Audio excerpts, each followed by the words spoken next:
ibu sekalian yang kami hormati, mendoakan kedua orang tua bukan hanya sebagai bentuk kebaktian kita, bukan hanya sebagai bentuk kiriman Fatihah hadiah kita, istighfar kita kepada kedua orang tua, doa kita kepada orang tua, tapi kita mendoakan kedua orang tua menjadi asbab, menjadi wasilah, menjadi lantaran bagi kita untuk dimudahkan segala urusan di dalam hal-hal duniawi.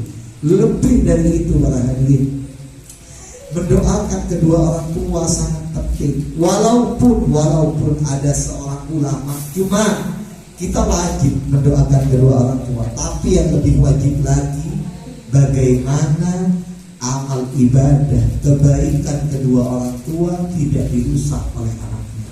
Ada seseorang di dalam kitab itu dijelaskan, di dalam kitab Tafsir An-Nur, tentang masalah Rabbi habli minas salihin, Rabbi ufirli wali walidayya walil mu'minina yawma yaqumul hisab. Penafsiran tentang itu di dalam tafsir dijelaskan ada orang tua yang ahli ibadah, sholat 5 waktu luar biasa, istiqomah, rajin, rutina, pengajian, sholawatan, semuanya. Sholat sampai bukan hanya 5 waktu, tahajud, hajat dan lain sebagainya. Kalau kita kan tidak, hanya sholat saja, sudah itu rutina. Kalau ada amplopnya, kalau tidak ada ya dah hadir rutina ingin dipuji orang, kan seperti itu. Kalau ini enggak, orang tua ini memang betul-betul niat ikhlas lillahi ta'ala, seperti itu. Puasa di siang hari, sholat di malam hari, luar biasa ibadahnya, baik kepada tetangga, tapi gagal di dalam mendidik tentang anak-anaknya. Anak-anaknya ahli maksiat, anak-anaknya durhaka.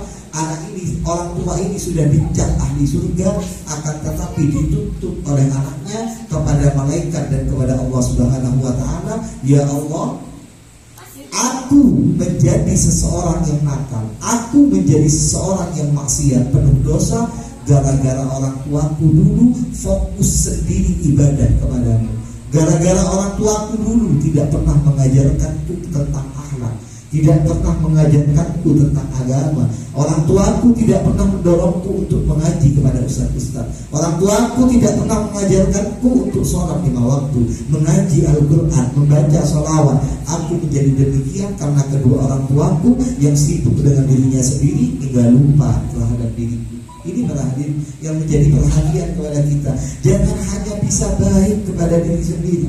Jangan lupakan firman Allah Subhanahu wa ta'ala, qu anfusakum wa ahlikum nar. Kita disuruh menjaga bukan hanya anfusakum, bukan hanya diri kita sendiri, tapi wa ahlikum nar, keluarga kalian. Karena ini berkaitan. Akan tetapi sebaliknya, ketika kita berbuat maksiat, kita orang yang penuh pendosa, kita termasuk orang-orang yang fasik, termasuk orang-orang yang asi, orang-orang yang fajir.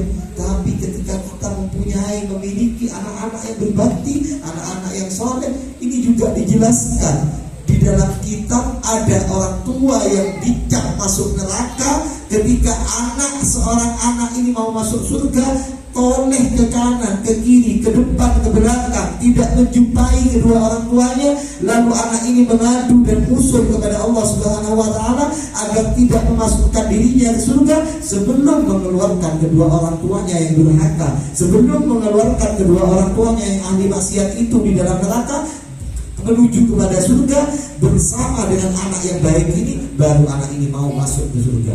Ada anak yang menyeret orang tuanya yang penuh keburukan, yang ahli neraka menuju ahli surga karena kebaktian dan kebaikan anak, karena solehnya seorang anak. Tapi ada juga orang tua yang ahli ibadah, tapi anaknya menjadi anak yang toleh, menjadi anak yang penuh maksiat, menyeret kedua orang tuanya yang aslinya menjadi penduduk surga, tetapi berbalik berubah menjadi penduduk neraka. Na'udzubillah, summa na'udzubillah. Jadi ini yang kita perhatikan.